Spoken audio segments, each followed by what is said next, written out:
Hey guys, I'm Brent and welcome to the Daily Devo. Today, we're going to talk about what God wants the church to do.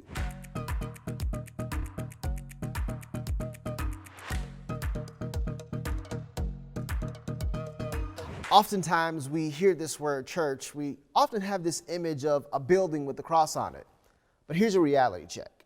That's not the church. That's just a building with the cross on it. The real church? Well, that's the people who have said yes to Jesus. The real church is you. As a result, the real title of this Devo should be what God wants you to do.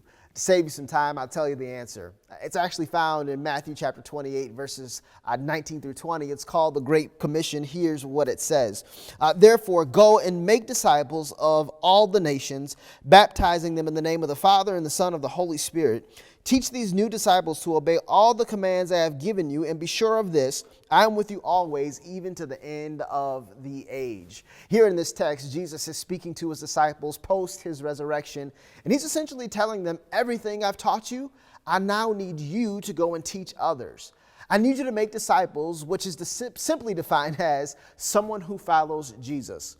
I need you to share with them the gospel, the good news of my death, my burial, and my resurrection.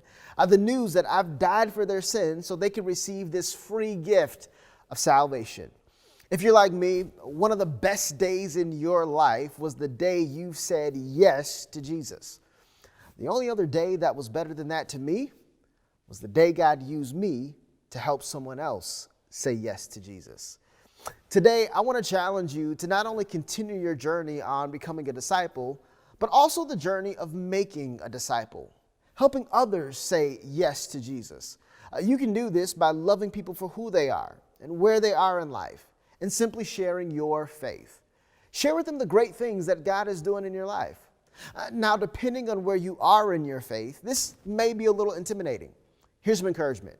Jesus says in the last part of verse 20, I've already read it, that I am with you always, even to the end of the age. As you seek to not only become a better disciple, but also make a disciple, remember this, that Jesus is with you. It's your job to love. It's his job to save. And together, let's go and be the church, make disciples.